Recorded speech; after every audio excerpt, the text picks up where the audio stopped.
En tant que témoin, tu subis pas mal de pression. Les autres pensent que t'es bizarre, que t'es dans une secte ou un truc un peu mystique. Donc on me tapait dessus, on me crachait dessus.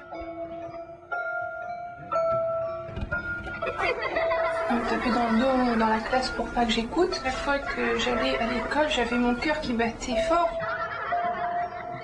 Finalement, on commence son enfance et on finit par continuer sa vie dans un syndrome de persécution programmée où on se dit que c'est normal et qu'on doit être persécuté parce que c'est la preuve qu'on est dans la vérité. Bon les enfants, vous allez copier le texte suivant qui commence par une question. La Terre a-t-elle toujours ressemblé à ce qu'elle est aujourd'hui? On a une obligation de prosélytisme sur ces enfants-là, en milieu scolaire. On nous dit, puisqu'ils ne sont pas dans la vérité, ils vont mourir. Là où les témoins de Jéhovah espèrent un Armageddon qui détruira tous ceux qui ne sont pas témoins de Jéhovah et un paradis dans lequel ils pourront vivre éternellement. Et donc la seule solution pour les sauver, c'est de les enseigner, donc faire un prosélytisme intensif.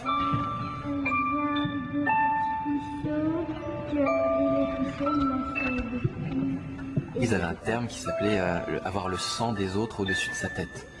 Et dès tout petit, j'avais cette image du sang de mes camarades qui me coulait sur la tête si je les prêchais pas. J'étais terrifié par cette idée. Dans ce livre, destiné aux jeunes, on retrouve le même discours. Évitez les amis à l'extérieur, mais profitez de vos contacts pour les convertir.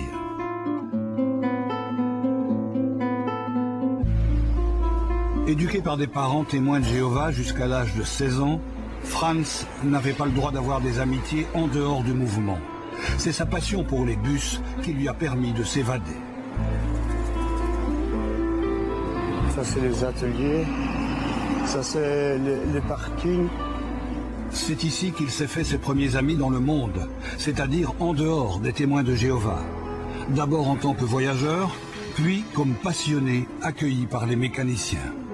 Sans les tech puissants eux-mêmes, les véhicules et la société elle-même, me faire connaître d'autres gens que les témoins de Jéhovah, parce que c'est pas vraiment que des témoins de Jéhovah qu'il y a dans les bus. Ben, ça m'a beaucoup aidé, quoi. Ça m'a aidé à me construire, quoi.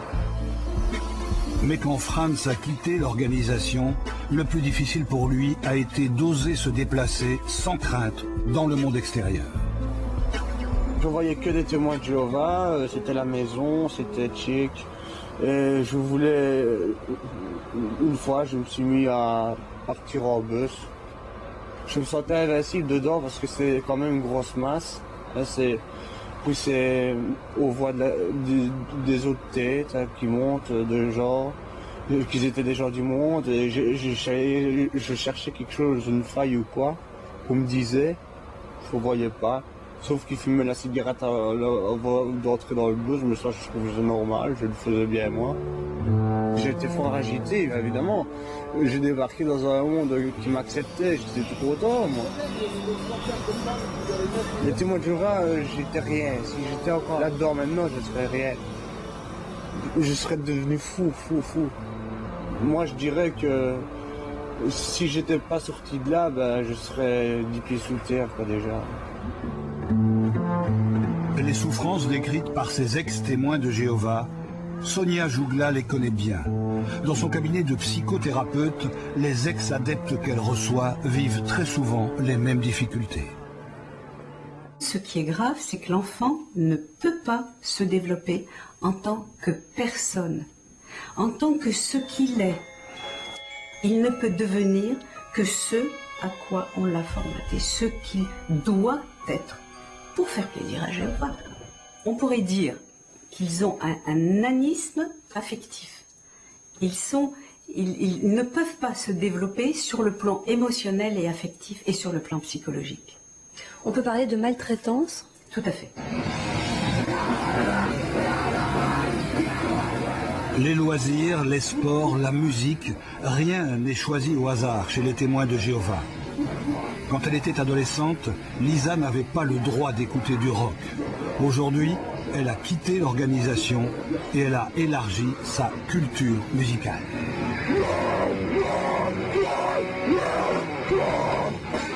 Je pensais jamais mettre à adapté ici parce que moi aussi j'en avais peur. Je m'étais dit, les concerts rock, j'adore, mais c'est pas trop mon truc par la violence des paroles, etc. C'était interdit. Tout mouvement qui pourrait m'influencer ou qui pourrait influencer tout témoin de Jéhovah à faire autre chose que ce qui est indiqué dans la Bible, point. Dès qu'on sort du dogme, tout est interdit. Lisa avait 12 ans quand sa maman a rejoint les témoins de Jéhovah. Elle suivra les mêmes règles que sa mère jusqu'à l'âge de 25 ans. Aujourd'hui, Lisa estime qu'en suivant ces principes, elle n'a pas eu d'adolescence, pas de possibilité de se construire. Le présent est un monde transitoire et l'avenir, par contre, c'est le paradis sur terre, c'est la vie éternelle, plus de maladies, plus de problèmes, tout serait pris en charge. Et c'est les Télétubbies, quoi. La personne présente et les actes qu'elle pose, c'est pas grave parce que c'est quand même pour acheter son monde à venir. Donc par exemple, pour faire des études, ça a posé problème pour vous? Moi, j'ai pas choisi le genre d'études que je voulais faire. Moi, j'ai dû faire de la couture parce que la couture, vous pouvez pas déborder de vos cours. Donc, j'ai voulu faire de la photographie, c'était pas bon parce que vous pouvez être amené à photographier des modèles nus. Le droit, c'est pas bon non plus. On ne peut pas faire du droit parce qu'on va être amené à défendre peut-être des menteurs. Et la coiffure, c'était pas bon non plus parce que c'est un milieu qui est pas très fréquentable. Moi, je voulais faire des dessins animés. Mais mes parents me disaient que c'était dangereux parce que tous les dessins animés, c'était l'image qu'ils avaient des dessins animés à cause des publications des témoins de Jéhovah, faisaient la promotion du sexe, de la violence, de la magie, et que j'allais forcément dans le domaine de ces activités-là être obligé de faire des dessins en rapport avec ces thèmes-là.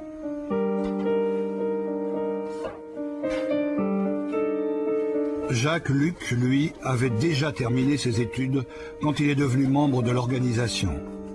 En 40 ans, chez les témoins de Jéhovah, il a eu le temps d'étudier les publications de la Watchtower. Ses principes et ses directives qui concernent les jeunes, il les connaît presque par cœur.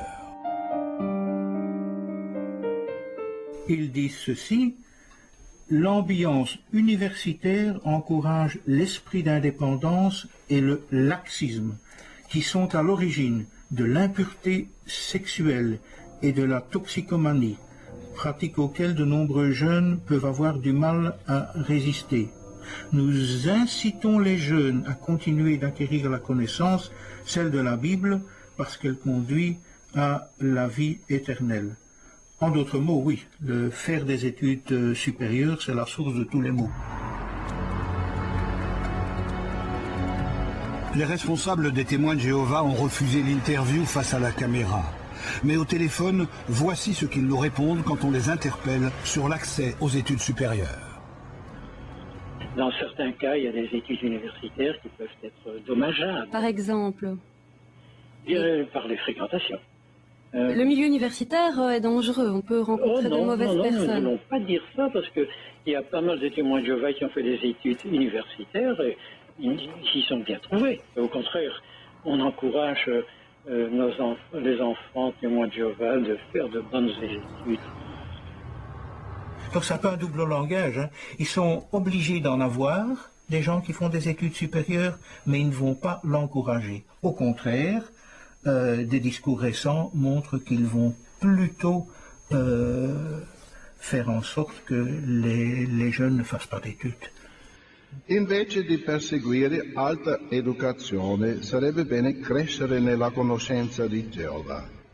Vogliamo lodare tutti coloro nell'uditorio che hanno smesso di frequentare l'università quando sono venuti nella verità e tutti coloro che dopo aver ascoltato questo discorso faranno la stessa cosa. Pour nous convaincre de la bonne intégration de leurs membres dans la société, les responsables des témoins de Jéhovah nous ont offert cette brochure. Une véritable compilation de références pour prouver le bien-être et l'adaptation sociale des adeptes. Une très sérieuse étude du professeur Saroglou de l'Université catholique de Louvain y est même citée.